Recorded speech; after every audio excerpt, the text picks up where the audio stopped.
الحمد لله رب العالمين والصلاة والسلام على أشرف الأنبياء والمرسلين وعلى آله وأصحابه أجمعين أما بعد তানজিম উল-উম্মাহ ফাউন্ডেশনের উদ্যোগে আয়োজিত 13তম হিফজুল কোরআন অ্যাওয়ার্ড ও কোরআন উৎসবের মোহতারাম সভাপতি, প্রধান অতিথি, বিশেষ অতিথিবৃন্দ, কোরআনের হাফেজদের গর্বিত পিতামাতাবৃন্দ, সুধী মণ্ডলী, সাংবাদিকবৃন্দ, শিক্ষক মণ্ডলী, তানজিম উল-উম্মাহ পরিবারের সদস্যবৃন্দ এবং প্রিয় শিক্ষার্থী বন্ধুরা, সবাইকে জানাচ্ছি অন্তরের অন্তঃস্থল থেকে মুবারকবাদ ও হৃদয় নিংড়ানো সালাম।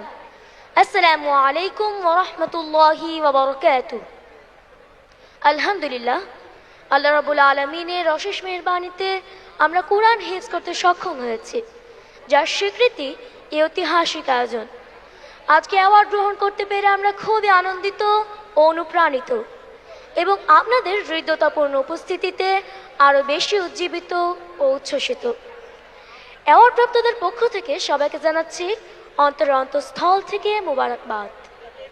প্রাণের তানজিম উল-উম্মাহ, প্রথমেই তানজিম উল-উম্মাহ ফাউন্ডেশনকে ধন্যবাদ জানাচ্ছি আমাদেরকে মাদ্রাসা শিক্ষার সঙ্গে আন্তর্জাতিক মানের হাফিজি কুরআন হিসেবে গড়ে তোলার লক্ষ্যে নানান পদক্ষেপ বাস্তবায়ন করার জন্য। একই সঙ্গে আল্লাহ তাআলার কাছে সর্বোত্তম জাযাহ কামনা করছি আমাদের সম্মানিত শিক্ষক মণ্ডলীর জন্য, যারা সবক শুরুর দিন থেকে এই অ্যাওয়ার্ড হাতে পাওয়া পর্যন্ত আমাদেরকে গড়তে অক্লান্ত মেহনত করেছেন এবং অবিরাম নিরন্তর সাধনা অব্যাহত রেখেছেন। সম্মানিত অভিভাবকবৃন্দ, আলহামদুলিল্লাহ, আপনারা অত্যন্ত সৌভাগ্যবান, সম্মানিত ও গর্বিত।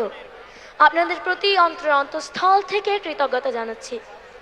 আপনারা আমাদের জন্য আল্লাহর কালাম হিফজ করার মতো সর্বোৎকৃষ্ট সিদ্ধান্ত নিয়েছেন, কোরআনের আঙিনায় বিচরণের সুযোগ করে দিয়েছেন এবং আমাদেরকে সার্বক্ষণিক শক্তি, সাহস ও উৎসাহ জুগিয়েছেন।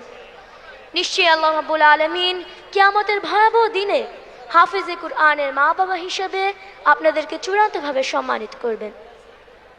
প্রিয় হুফাজে কিরাম, সূরা ইব্রাহিমের প্রথম আয়াতে আল্লাহ তাআলা বলেন, আলিফ লাম রা কিতাবুন আনজালনাহু ইলাইকা লিতুখরিজান নাস মিনাল যুলুমাতি ইলান নূর বিইذনি রাব্বিহিম ইলা সিরাতিল আজিজিল হামিদ। এটি একটি কিতাব যা মানুষকে অন্ধকার থেকে আলোর দিকে বের করে আনার জন্য আমি আপনার প্রতি নাজিল করেছি।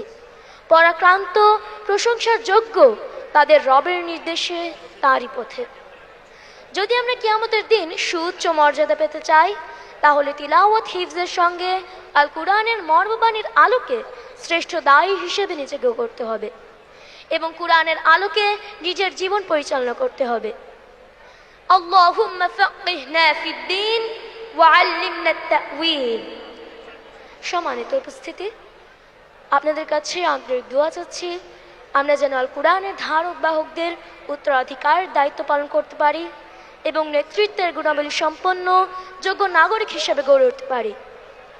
রব্বানা আতিনা ফিদ দুনিয়া হাসানাতাও ওয়া ফিল আখিরাতি হাসানাহ ওয়া কিনা আযাবান নার। ওয়া সাল্লাল্লাহু আলা নাবিয়িনা মুহাম্মদ ওয়া আলিহি ওয়া সাল্লাম। ওয়াসসালামু আলাইকুম ওয়া রাহমাতুল্লাহি ওয়া বারাকাতুহু।